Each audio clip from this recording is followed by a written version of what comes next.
Hai, selamat datang pada pertemuan kelima untuk mata kuliah pengantar akuntansi.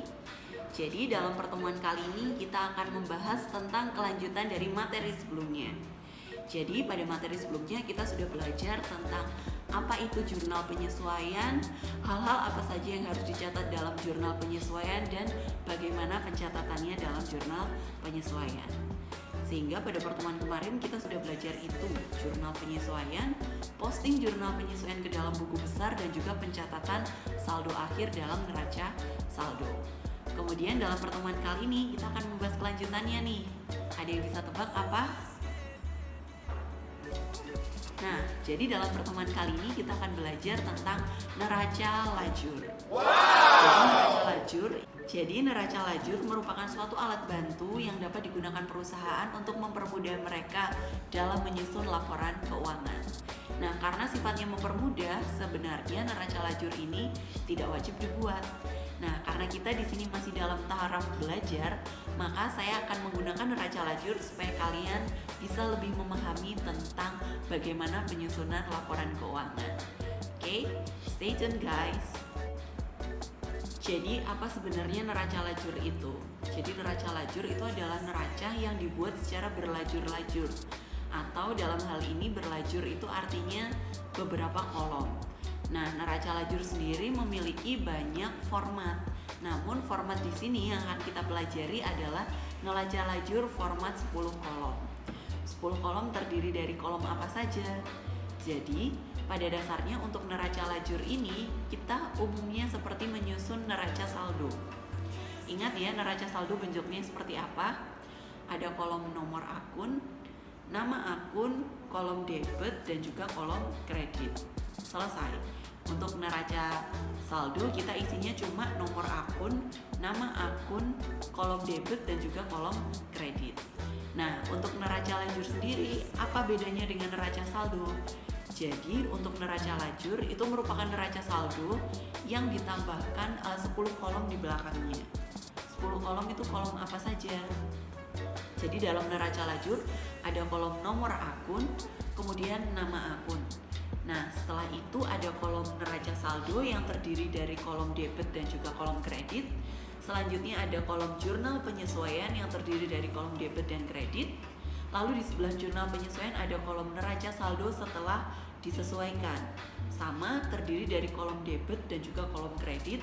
Lalu di sebelahnya ada kolom laba rugi terdiri dari kolom debit dan kredit. Kemudian yang paling akhir terdiri dari kolom neraca yang terdiri dari neraca debit dan juga neraca kredit. Jadi apabila disusun, maka neraca lajur itu isinya adalah nomor akun, nama akun, neraca saldo, jurnal penyesuaian, neraca saldo setelah disesuaikan, laba rugi, dan juga neraca. Nah, karena di sini ada kolom neraca saldo, jurnal penyesuaian, neraca saldo setelah disesuaikan, laba rugi, dan neraca, dan masing-masing ini memiliki kolom debit dan kredit, sehingga ada 5 kolom dikalikan dengan debit kreditnya 2, maka terdiri dari 10 kolom, sehingga neraca lajur kali ini disebut sebagai neraca lajur yang 10 kolom. 10 kolom isinya apa saja? Kita ulangi lagi ya. Ada neraca saldo, sisi debit dan kredit. Kemudian ada jurnal penyesuaian, sisi debit dan kredit. Kemudian ada neraca saldo setelah disesuaikan, sisi debit dan juga sisi kredit. Kemudian ada kolom laba rugi, sisi debit dan kredit. Kemudian ada kolom neraca. Di kolom neraca juga isinya debit dan kredit, sehingga isinya adalah 10 kolom. Maka disebut sebagai neraca lajur 10 kolom. Nah, neraca lajur 10 kolom ini digunakan untuk memudahkan kita dalam menyusun laporan keuangan. Dalam hal ini laporan keuangannya ada 2, yaitu yang pertama adalah laporan laba rugi dan yang kedua adalah neraca. Bagaimana cara penyusunan neraca lajur? Mari kita simak penjelasan berikut ini. Oke, jadi masuk ke pembahasan kita kali ini tentang neraca lajur. Seperti yang sudah dijelaskan tadi, neraca lajur itu adalah neraca, tapi kolomnya ini berlajur-lajur ya. Nah, kalau kita format dari neraca saldo biasanya kan cuma ini ya. Format neraca saldo yang kita gunakan paling ini. Terdiri dari nomor akun, kemudian ada nama akun, kolom debit, dan juga kolom kredit. Nah, di sini untuk neraca lajur, ini kita buat berlajur-lajur. Ada lajur untuk neraca saldo, ada lajur untuk jurnal penyesuaian, ada lajur untuk neraca saldo setelah disesuaikan, kemudian ada lajur laba rugi, dan juga ada lajur neraca. Nah, karena di sini ini ada 5, 1, 2, 3, 4, 5, sehingga ketika debit kredit ada 2, maka ini disebut sebagai neraca lajur 10 kolom. Oke. Nah, gimana tata cara pengisian dari neraca lajur ini? Langsung kita ke contoh soalnya ya. Oke, di sini sudah ada neraca saldo, informasi tentang neraca saldo dari servis kulkas dan AC sejuk. Nah, langkah pertama apa yang harus kita lakukan untuk mengerjakan neraca lajur, yaitu kita pindahkan semua informasi tentang nomor akun dan nama akun. Kita tulis ya, 101. Kita tuliskan. Oke, kita tuliskan nomor akunnya 101, nama akunnya adalah cash. Kemudian ada 102, 103, 104, 121, 201, 301, 302, 401, 501, dan 502. Kita tuliskan semua. Ada cash, ada account receivable, ada prepaid rent, ada supplies, ada equipment, ada account payable, ada capital, ada withdraw atau drawing, ada service revenue, ada salary expense, dan juga advertising expense. Oke, kemudian step selanjutnya adalah kita jumlahkan mereka. Kita pindahkan saldonya mereka yang ada di debit, kita pindahkan ke debit, yang di kredit kita pindahkan ke sebelah kredit. Oke, cashnya ada 1.400.000 di debit, kemudian account receivable 230.000 di debit, prepaid rent 600.000 di debit, supplies 700.000 di debit, kemudian equipment 2 juta, account payable 560 di sebelah kredit, kemudian capital 3.585.000, kemudian ada withdraw di debit 100.000, kemudian service revenue 1.035.000 di sebelah kredit, kemudian salary expense 125.000 di debit, dan advertising expense 25.000 di debit.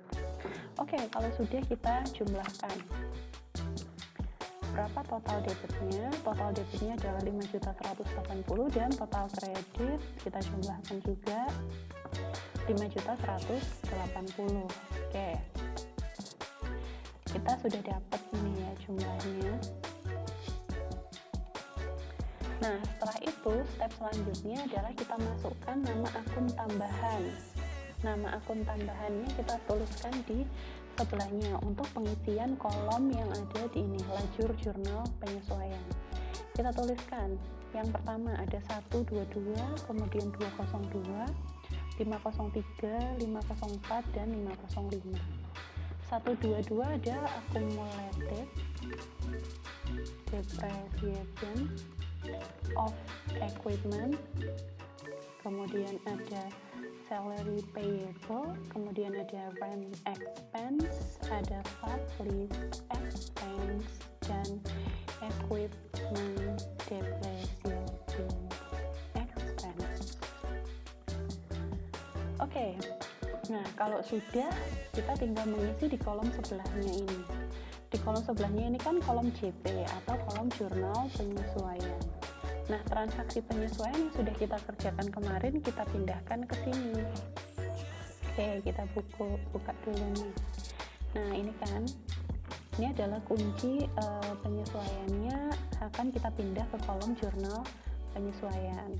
Oke, nah sekarang kita pindah satu persatu. Dari yang pertama, akun beban sewa. Beban sewa itu bahasa Inggrisnya berarti adalah rent expense. 200.000 di sebelah debit. Maka di kolom jurnal penyesuaian juga akan kita pindahkan ke kolom ini, rent expense kan, tapi kita nulisnya di kolom jurnal penyesuaian 200.000. Oke. Kemudian ada sewa dibayar di muka 200.000 di sebelah kredit. Maka sewa dibayar di muka bahasa Inggrisnya adalah prepaid rent, 200.000 di sebelah kredit, kita tuliskan di sebelah kredit 200.000. Oke, selanjutnya ada beban perlengkapan. Beban perlengkapan 150.000 di debit. Perlengkapan itu adalah supplies. Beban perlengkapan berarti supplies expense di sini ya. 150.000 di sebelah debit. Oke, beban perlengkapannya udah. Kemudian akun perlengkapan. Perlengkapan itu adalah supplies. Kita catat di sini suppliesnya 150.000. Selanjutnya ada beban penyusutan peralatan atau equipment depreciation expense. Dia ada di sebelah debit 20.000, maka kita catat di sini ya, equipment depreciation expense 20.000. Kemudian ada akumulasi penyusutan peralatan 20.000 di sebelah kredit, berarti di sini ya, accumulation depreciation of equipment expense. Ini di sini 20.000. Nah, selanjutnya ada beban gaji. Beban gaji adalah salary expense. Salary expense di sebelah debit, berarti kita masukkan ke sini. Salary expense-nya 100.000. Kemudian ada utang gaji.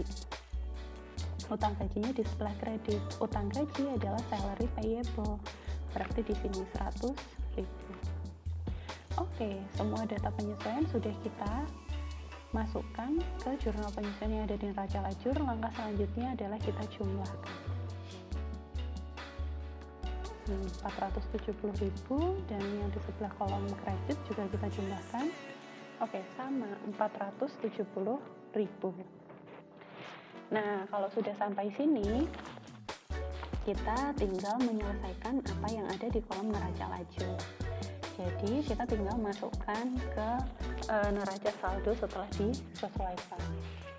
Bagaimana cara memindahkan ke sini? Jadi caranya adalah kita menggabungkan antara kolom neraca saldo dengan kolom jurnal penyesuaian. Nah, jadi ini yang pertama akun cash. Dia ada 1.400.000 di debit, lalu di sininya kosong semua, berarti langsung kita pindahkan 1.400.000 di sebelah debit. Begitu juga dengan account receivable 230 di debit, di sebelahnya kosong semua, berarti langsung kita pindahkan. Nah, selanjutnya ini untuk prepaid rent 600.000 di sebelah debit, ketemu 200.000 di sebelah kredit, sehingga saldonya adalah 600.000 di debit, kita kurangkan dengan 200.000 di sebelah kredit. Ketemu saldonya prepaid rent adalah 400.000 di sebelah debit. Begitu juga dengan supplies, sama dengan 700.000, kita kurangkan 150.000. Equipment kosong, berarti langsung kita tulis 2 juta. Account payable juga kosong, langsung kita tulis di kredit 560. Capital juga sama. Withdraw ada di debit, berarti kita pindah ke debit. Kemudian service revenue-nya di kredit, berarti kita pindahkan ke kredit. Nah, ini salary expense. Debit ketemu debit, berarti kita tambahkan 125 di debit ditambah 100.000 di debit. Advertising expense kosong, berarti langsung 25.000. Nah, begitu juga dengan akun yang sudah kita sesuaikan tadi. Kalau dia kredit, kita pindahkan ke kredit. Kalau dia debit, juga kita pindahkan ke debit. Selesai, jadilah neraca saldo setelah disesuaikan. Nah, hati-hati semuanya, untuk neraca saldo setelah disesuaikan, kita harus benar-benar fokus di debit dan kreditnya. Jangan sampai kita salah memasukkan debit ke kolom kredit atau kredit ke kolom debit. Kalau sudah, tinggal kita tambahkan, ketemu 5.300.000. Yang sebelahnya juga sama, 5.300.000. Nah, kalau sudah sampai ke neraca saldo setelah disesuaikan, maka kita bisa, kalau kalian pakainya kertas, ini ditekuk, disembunyikan, kita hide. Nah, jadi tinggal ada kolom nama akun sama neraca saldo setelah disesuaikan. Nah, setelah itu kita bisa mengisi kolom laba rugi dan kolom neraca. Nah, jadi di kolom laba rugi, karena dia namanya adalah laba rugi, maka prinsipnya adalah untuk mencari apakah perusahaan itu laba atau rugi. Gimana caranya? Jadi caranya untuk mengetahui perusahaan itu laba atau rugi adalah dengan mengurangkan antara pendapatan dikurangi dengan beban. Sehingga pada kolom laba rugi isinya adalah akun dengan kepala, pendapatan itu adalah kepala 4 dan beban itu adalah kepala 5. Sehingga nanti di kolom laba rugi ini isinya adalah akun dengan kepala 4 dan juga kepala 5. Oke. Sedangkan pada neraca isinya adalah akun harta, utang dan juga modal. Sehingga pada neraca nanti isinya adalah akun dengan kepala 1, 2 atau 3. Oke, tinggal kita isikan. Oke, yang kepala 1, 2, 3 kita pindahkan ke kolom neraca. Cash kepalanya 101 berarti kita pindahkan ke neraca. Kemudian account receivable kepala 1 berarti ke neraca juga. Kemudian prepaid rent kepala 1 berarti juga ke neraca. Nah, selanjutnya ada sublease kepala 1 juga berarti ke neraca. Kemudian equipment kepala 1, 121 berarti dia juga ke neraca. Kemudian selanjutnya ada account payable di sebelah kredit kepala 2 berarti dia juga ke neraca. Kemudian selanjutnya kita punya capital neraca juga kepala 3. Withdraw di sebelah debit kepala 3 berarti juga ke neraca. Oke, nah selanjutnya yang ini service revenue kepala 4. Nah, kepala 4 berarti masuknya ke laba rugi ya. Berarti kita pindahkan ke laba rugi. Kemudian yang ini kepala 5 salary expense juga ke laba rugi. Advertising expense juga kepala 5 berarti ke laba rugi. Nah, selanjutnya yang ini accumulated depreciation of equipment kepala 1 berarti kita pindahkan ke neraca di sebelah kredit. Oke, selanjutnya ada salary payable kepala 2 berarti juga kita pindahkan ke dalam kolom neraca. Nah, selanjutnya di sini ada rent expense kepala 5 berarti kita pindahkan ke laba rugi. Sublease expense juga ke laba rugi, equipment depreciation expense kepala 5 juga ke laba rugi. Oke, kalau sudah kita pindahkan, kita tinggal mengelompokkan aja ya. Pokoknya kalau yang di laba rugi itu kepala 4 dan 5, berarti pendapatan dan beban. Kemudian yang di neraca itu adalah kelompok 1, 2, 3 atau harta, utang, dan modal. Oke, tinggal kita kelompokkan sesuai dengan kepalanya saja. Kalau sudah, kita jumlahkan ya semuanya. Laba rugi kolom debit total 620, kemudian laba rugi sebelah kredit 1.035.000. Kemudian yang ada di neraca juga kita jumlahkan di sebelah debit. Totalnya adalah 4.680 dan di sebelah kredit totalnya adalah 4.265.000. Oke. Loh, Miss, ini kok angkanya nggak balance ya? Yang ini dia angkanya adalah 620 dan 1.035.000, sedangkan yang di kolom neraca angkanya adalah 4.680 dan 4.265.000. Oke. Nah, ini antara ini kan debit, ini kredit, ini juga debit, dan ini kredit. Ini adalah debit kreditnya untuk laba rugi, sedangkan ini adalah debit kreditnya untuk neraca. Ini angkanya nggak balance antara debit kredit, ini juga tidak balance. Nah, karena dia tidak balance, maka kita harus menyelisihkan. Diselisihkan mana yang lebih besar, kita kurangi dengan yang lebih kecil. Ini kolom debit dan kolom kredit besar mana? Besar yang kredit. Sehingga selisihnya kita taruh di sini. Selisihnya adalah yang besar kita kurangi dengan yang kecil. Jadi 1.035 dikurangi 620, selisihnya kita taruh di bawah angka yang kecil.